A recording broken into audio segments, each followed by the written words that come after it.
Hey guys, this is Naveen and welcome back to Naveen AutomationLabs once again. So today again, this is the last part of this particular series, that is star method based interview questions. Right, so the first question we are going to talk about, that is how will you prioritize your work? What is important, what is less important? Some people, they what exactly they do which is like not that important and unnecessarily spending time on that. So this is what manager or maybe the interviewer, they really want to know how exactly you're going to prioritize. So prioritization is always based on your, not on your personal interest, on your the company growth, on the project growth, on the project release, what is important for the project and what is important for the team. And rest of the things will come later. Your personal growth, your courses, your training, your practice, that comes later. Do not say this thing. I have seen people are giving this question answer that okay, no. 2 to 4, I always spend time on my courses, on my training during the office hours. That is the wrong thing, guys. That you are, if you are doing it, please do not say. First of all, you should not do it, but do not say at a time of interview. It gives a really bad impression. Other priorities, like how will you prioritize your work? So most important thing that okay, I have my job is to do the testing, to raise the questions, to raise the concern, to raise the risk of the team, risk of the project, that okay, yeah, this is what exactly we are trying to achieve that, but these are the risks involved over there. I really want to do some impact analysis, so I want to spend some good quality amount of work to prioritize such important tasks within the team instead of spending unnecessary work on other stuff over here.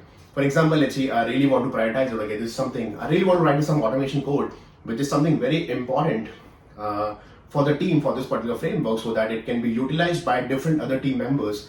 I want to create a certain utility which will prepare the test data like that. So that is the most important thing for me right now, right? Or maybe as a senior, person within the team, I want to integrate with some other team to get to know about their product so that we can integrate properly, so that it will help me, when we actually test our application, okay, in the next cycle. So these are the priority work that I can prepare. Test case execution is the most important thing at the time of release. I will try to test the application end to end. I will try to raise the bugs. I will try to verify all the bugs which are raised by the QA team and fixed by the dev team. I will try to retest over there. And important thing is that at the time of regression cycle or the time of release cycle, I really don't want to waste my time on unnecessary stuff over there. That okay, first I'll try to prioritize all the important stuff with respect to test cases, with respect to bug lifecycle, with respect to bug verification, such things. I'll try to do that. Might be possible that okay, there is one not that important training is scheduled, but I'll take a permission from my manager during the release time, during the production release time. Might be possible that okay, that's not that important for me. I can do the same training in the next slot, or maybe in the next batch, or maybe in the next month. Okay, that I can do that. I would not involve unnecessary other activities which is like hampering my project work. So like this, you can simply see that managers, they really like such kind of answers when you talk like that. Okay. Next question. How do you know when you give some KT sessions to the new joinee? It's a nice question that we actually do it, and he or she understood or not. What process you will follow? See, what process generally we follow whenever a new person is joining, either senior or junior or whatever, and then we are giving a KT, we have spent some time on that particular person, proper KT plan we documented, proper hours we are spending, other team members also spending some time on that particular new resource. So I think how will you justify that okay, your KT is done? How exactly that person got the KT or not? So maybe we can do some reverse KT. Some people, they take reverse KT as a negative word, that okay, you are judging a person. Let's not do that. Maybe we can give some basic tasks.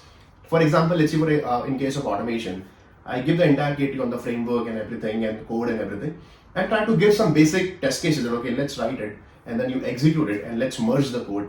And then if any problems are there, I'll try to suggest that okay, no, this is what we can improve it. Because when you give the KT, that is a theoretical thing, maybe you are giving that, or maybe some practical use cases that you are showing. But at the time of regression, might be possible that that person might ask the questions once again. So that is a different thing altogether. But I will try to take some reverse KT, give some assignment to that particular person which is actually relevant to the project, and then I'll try to say that okay, yeah, now you are responsible for that. So I'll trust my KT and I'll trust that particular new person also, give the ownership, give the responsibility. Do not say that I just try to, everything should come under me only. That, okay, no, I'm the person who is actually handling it. I don't trust this guy after the KT also. Don't say that. Simple say that, okay, yeah, I'll try to take a chance. Let's give this thing. Let them handle it. They also clear the interview and they are also part of this particular KT. We give the KT and I trust my KT also. What is the knowledge transfer that we have done? Let them come with the solution of that particular assignment that we have given, and then accordingly we will proceed further. So this is the process that you can follow to check that, okay, your KT was good or bad for the new joinee. Of if any queries are there, something like this, I can ask that, okay, you come up with your query in the Excel sheet or query sheet, and then we will try to check that, okay, yeah, this query is resolved or not, like that. But don't say that, okay, no, once the KT is done, it's done.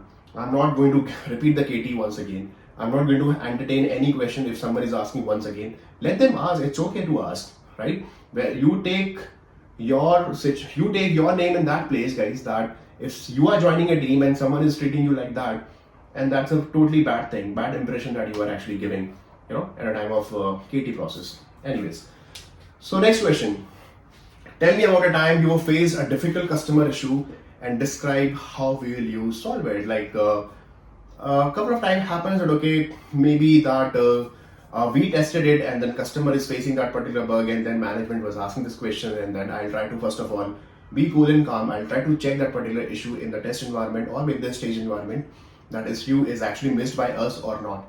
Could be possible it's an environment issue. So I will not accept it, okay, no, it's our mistake. First I'll try to investigate where exactly the problem, we missed it or not. What could be the reason? Do we have any test cases for that? Do you have any user story or acceptance criteria for that? If it is not there, then it's totally missed by our side that we could not cover this, and it's happening in the test environment also. It means our automation also could not catch that, and our proper manual testers also, functional testers also, they could not catch that. So I'll try to accept that, yeah, it got missed by us, but before that, I'll try to investigate. I'll do a root cause analysis over there. What could be the reason? What happened? In which environment? In which database? Which service? Which UI is getting failed over there? And then I'll try to make sure that, okay, try to implement those things in my test cases next time, so that we will not repeat the same thing. What are the customer issues are coming? We will try to add them in our zero test cases, so that we will definitely cover the next time, so that because it's coming from the customer and customer is like very, very important to us. Customer raises these sort of concerns, and then I'll do a basic impact analysis so that I can perform some regression test cycle also around that particular bug, like that. But definitely I'll try to discuss with the team, try to investigate, do a root cause analysis with some template or something like this. We can do that, and then I present this particular case to the team, to the customer, to the management, that this is what happened. And let's see, that bug could not missed by you. Maybe it's an environment issue on the production, and then highlight this thing that, okay, it did not get missed. So I'll take a stand also for my team, for the QA team, for the QA process, so that management can trust you in that situation. So I think this is both the things we will handle, okay, with this answer for that particular question. Next one. What get you excited about coming to work? I think it's a very light question. That excited coming to work is that about my work. That is like very much amazingly good. That learning daily basis. I really gel up with my team, and then I really want to work this particular amazing team, and amazing people are there in my office, and that really actually motivates me that, okay, let's go to office, let's go to work, and then solve this particular problem for the product. And these days you can give certain examples that, okay, 6 months back we were working on a particular product, we were trying to solve some really challenging work over there, challenging problems over there, and that was actually motivating me to discuss with the team, so that we can come to the work and then discuss and solve the problem for that particular situation, for that particular problem. Like that, you can simply say that. Don't say that, okay, no, I really don't want to come, go to the work. I really don't want to go to the office. My office was boring. My people were boring. Don't say such things, such words at the time of interview. Okay, so that's all for this particular video. I hope whatever that I felt about my opinion, everything I tried to cover in these 3 videos. And what you think about, what's your answer for that. So ultimate thing is, guys, that you have to be positive. You have to be real over there. Don't be negative about everything. Don't bitch about your colleagues, your company, and your manager. Don't bitch about your previous work. and don't say any negative things about your previous work. People, they really want to see your attitude. How will you tackle the situation? What exactly you will behave in that particular situation? What kind of task you will do to achieve that particular goal? That's why we say that star pattern methods, right? So take care, guys. Thank you so much. Thanks for watching Naveen Automation Labs, and keep watching. Till then, take care. God bless you all. Take care.